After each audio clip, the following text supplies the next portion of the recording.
Hello everyone, welcome to my channel again. Hope you guys are doing well. This is day 16 video of Ultimate Hand Challenge. ये वो course है जो मैं सात्विक movement के साथ कर रहा हूँ और जो सब मैं सीख रहा हूँ वो एक स्नैपशॉट में एक समरी वे में आपके साथ शेयर करने ला रहा हूँ इन वीडियो के थ्रू। डिस्क्रिप्शन बॉक्स में डे 1 से डे 15 तक के वीडियो हैं। बहुत ही अमेजिंग वीडियोस हैं गाइस। कुछ ना कुछ सीखने को ज़रूर मिला है मुझे इस कोर्स से एंड आई होप अगर आप ये वीडियोस देख रहे हैं आपको भी कुछ सीखने को मिल रहा है। And please tell me in the comment section if you guys are liking this video और आपने क्या सीखा इन वीडियोस से। चैनल को सब्सक्राइब करना ना भूलें and it's gonna be very interesting next few videos that are coming from day 16 to day 21. So we are continuing the habit 5 which is nourish relationships और हमने पिछले वीडियो में देखा कि कैसे डिटॉक्सिफिकेशन इज़ इम्पॉर्टेंट रिलेशनशिप्स के लिए। तो आज जो टॉपिक हम कवर करने जा रहे हैं उसका नाम है नरिशिंग अवर रिलेशनशिप्स। अपने रिलेशनशिप्स को कैसे नरिश करें। सो एक चीज़ जो आई थिंक कहीं ना कहीं हम सब लैक करते हैं और शायद हमने बचपन में नहीं सीखी, कुछ लोगों ने सीखी होगी, कुछ लोगों ने नहीं सीखी होगी। इस पे हम हमेशा काम करते रहते हैं और हमें हमेशा फीडबैक मिला है अपनों से, अपने स्पाउसेस से, अपने फ्रेंड से, माँ बाप से, या हमें फीडबैक नहीं भी मिला है तो हम ये चीज़ दूसरों में देखना चाहते हैं which is called listening. Yes guys, किसी को सुनना, किसी को अच्छी तरह समझना, किसी को अनडिवाइडेड अटेंशन से सुनना इज़ दी की फॉर नरिशिंग अ रिलेशनशिप। और उसको हम थोड़ा डीपली आज समझेंगे और let's look at a quick road map कि आज हम कैसे उसको सीखेंगे। So today we will understand कि यू विल सी कि किसी को सुनना, किसी को समझना क्यों ज़रूरी होता है और एक छोटा सा गोल्डन मंत्रा है कि कैसे आप उसको बेटर कर सकते हैं। And then we will see कि क्या करें क्या ना करें जब आपको किसी को समझना है या सुनना है। So we'll go through that in a brief. So let's take a quick example guys. और ये एग्जांपल बड़ा रिलेटेबल है। फॉर एग्जांपल जैसे आप एक ऑप्टिशियन के पास जाते हैं और आप ऑप्टिशियन से बोलते हैं कि मेरे को इस आँख से ऐसा दिख रहा है, इस आँख से वैसा दिख रहा है, दूर का नहीं दिख रहा है या पास का नहीं दिख रहा। एंड वो ऑप्टिशियन आपकी बात को सुनता है, थोड़ी देर समझता है, बट वो लाके एक चश्मा आपको लाके लगा देता है।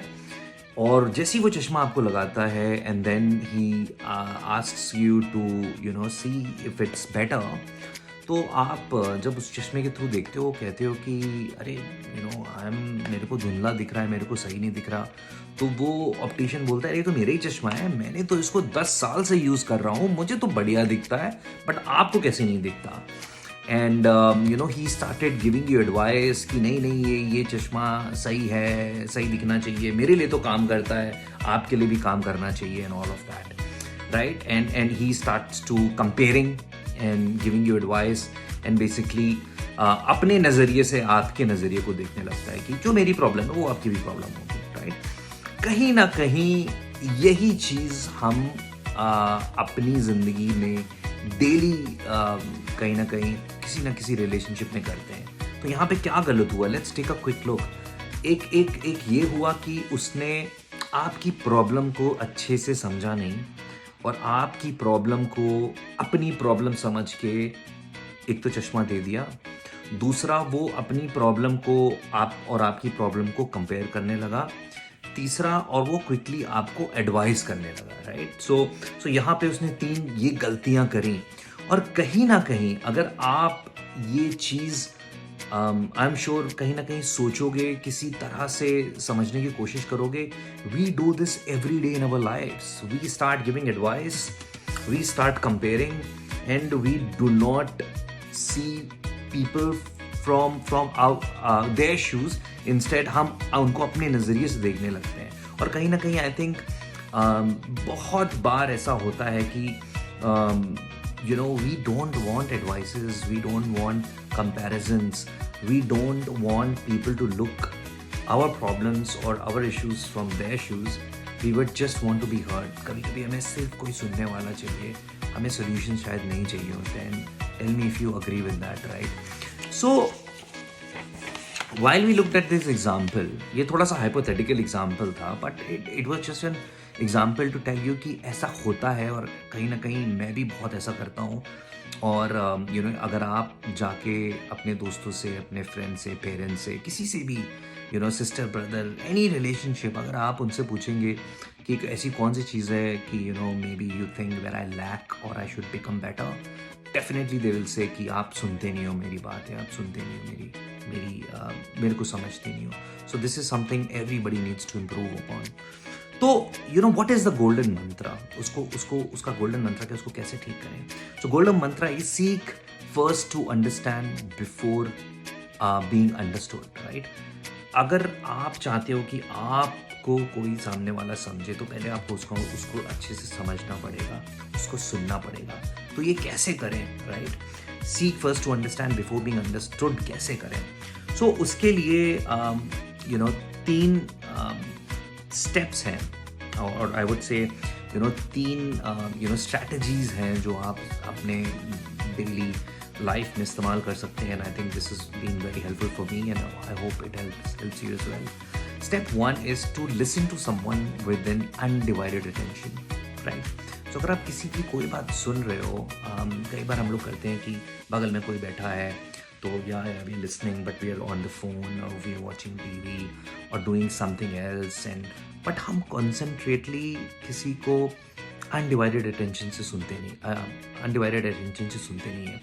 कुछ दिन पहले ही I was at a party and I actually tried this, and I started to go and meet people and started to ask them how is their life, yeah, how are you doing, I started to talk about them, trying to understand कि उनकी life में क्या चल रहा है, what is that issue they were happening, oh ऐसा हुआ, oh this is showing the concern, showing the empathy, concern भी नहीं, empathizing means आप किसी को सुन के उसको आप समझते हो। लेट मी गिव यू कोई एग्जांपल। फॉर एग्जांपल, अगर कोई बोलता है अरे यार मुझे नोएडा से गुड़गांव जाने में रोज 2 घंटे लगते हैं एंड इट्स प्रीटी क्रेजी। सो अगर आप उसको बोलते हैं हाँ यार हाँ मुझे भी लगते हैं, I don't think so it sort of that person relates. But अगर आप उसको ऐसे बोलते हो, आई एक्चुअली अग्री यार, तुम्हें प्रॉब्लम तो होती होगी and how do you cope up with it, क्या करते हो यार, I mean it must be really tiring throughout the week for you. तो आप एम्पैथाइज कर रहे हो, यहाँ पे आप उसकी प्रॉब्लम को सोल्यूशन नहीं दे रहे हो, आप उसको एडवाइस नहीं दे रहे हो क्योंकि उसने आपसे एडवाइस नहीं मांगी है, आप एम्पैथाइज कर रहे हो, आप उसको सुन रहे हो। सो आई थिंक अगर ऐसा आप करो तो इट्स रियली नाइस, अगर आप उसको अनडिवाइडेड अटेंशन से सुनो, और it really creates an impact, right?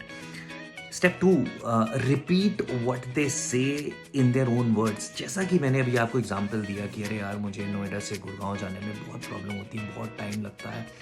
तो when you repeat things to them by saying the words they have said to you, they actually feel more connected, right? अगर कोई कोई न्यूबॉर्न बेबी की mom है and they are comparing, they are telling this is the problem they are facing. So when you tell them yes I totally understand, it must be very crazy, it must be very challenging. अगर कोई नया बच्चा है, कोई बच्चा school जा रहा है and they are facing bully, so you need to tell them in their words. अगर कोई बच्चा आके बोलता है, ये एग्जांपल मैं इसलिए दे रहा हूँ क्योंकि ये एग्जांपल हमारे क्लास में शेयर किया गया था कि एक बच्चा है, वो अपनी मम्मी से आके घर में बोलता है कि मम्मी मुझे स्कूल जाना बिल्कुल पसंद नहीं है क्योंकि ऐसा होता है स्कूल में। एंड बाय द टाइम उसकी मम्मी उसको डिटेल में सुन पाती, समझ पाती, she started comparing, she started giving advice. उसने बोला अरे नहीं बेटा ऐसे नहीं होता है, सब बच्चे स्कूल जाते हैं। And she started comparing with other kids and उसको पर्सपेक्टिव से सुना ही नहीं। एंड उससे ये हुआ कि that बच्चा that kid stopped sharing everything with the mom because उसको लगा कि उसको ये नहीं चाहिए, एडवाइस नहीं चाहिए, उसको कंपैरिजन नहीं चाहिए। उस समय उसको she wanted to be understood from her perspective. So I think जो इस एग्जाम्पल में जो तरीका बताया गया, what her mom should have done is कि हाँ बेटा, I totally understand, sometimes it could be really challenging school में, आप मुझे डिटेल में बताओ कि आपको क्या क्या प्रॉब्लम्स फेस हो रहे हैं। सो this is how you should talk. अगर वो बच्चे बोलते हैं कि नहीं मम्मी, मेरे को स्कूल जाने में मैं बहुत थक जाती हूँ, तो you should repeat the words by saying I understand, हाँ थकान तो होती है, पूरे दिन की थकान हो जाती है। So this is how you are empathising, relate करो, आप उनके वर्ड्स को यूज़ करो। It sort of helps and nourishes the relationships. Guys, I hope you're getting the point that I'm trying to make. So what you want to do, right? The 3 points that I covered earlier, don't jump into giving advices. किसी ने आपसे advice नहीं मांगा, आपसे किसी ने solution या advice नहीं मांगा है कि मैं क्या करूं, बट हम देने लगते हैं। Don't compare your situation, their situation to yours. आप कंपैरिजन मत करो, सबकी लाइफ अलग है। जैसे मेरी आंखें, शक्ल, मुंह, हाइट, लाइफ अलग होती है, सबकी लाइफ अलग है guys. So don't compare, don't जज them from your lenses, right? आप उनको जज मत करो, आप उनका पर्सपेक्टिव समझो। सबका अलग अलग इश्यूज है, प्रॉब्लम्स है, लाइफ है, तो it's important to understand them.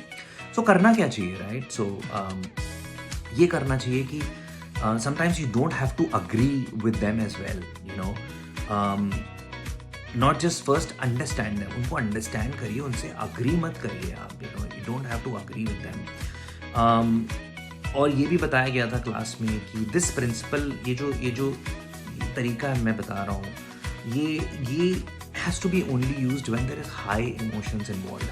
कोई जब अपनी परेशानी शेयर कर रहा हो, कोई आपसे दिल की बात शेयर कर रहा हो, कोई बहुत ही इम्पैक्टफुल ऐसी चीज़ शेयर कर रहा हो जो उनसे बहुत क्लोज है, तो it sort of works better in that. कुछ बातें जल्दी हो सकती हैं, 5 मिनट में ख़त्म हो सकती हैं, बट इन चीज़ों को टाइम लगता है, बिकॉज आपको किसी को समझने के लिए उनकी बातों को समझना ज़रूरी है, उनसे एक एम्पैथी करना ज़रूरी है, उनको ऐसा फील कराना ज़रूरी है कि आप उनके लिए इम्पॉर्टेंट हो, आप उन्हें समझते हो, rather than giving them advices and just comparing and not thinking from their perspective. So this was a quick snapshot on what I learned. I think ये बहुत ही ज़रूरी है। ये मेरे साथ डेली होता है। कई बार मैं नहीं सुनता हूँ, कई बार मेरे जो क्लोज रिलेशनशिप्स में हैं लोग, वो नहीं सुनते हैं। एंड आई थिंक ये एस्पेक्ट को समझ के कि seek first to understand before being understood, ये एक बहुत ही सेंसिटिव चीज़ है जो I think every one of us, हम सबको इस चीज़ पे काम करना चाहिए। आप लाइफ के किसी भी फेज़ में हो, I think it's really important to work. So thank you so much. अगर आपको वीडियो अच्छा लगा हो, लाइक करें, शेयर करें, सब्सक्राइब करें, and look forward for the day 17 video. Let's continue this till day 21। Thank you.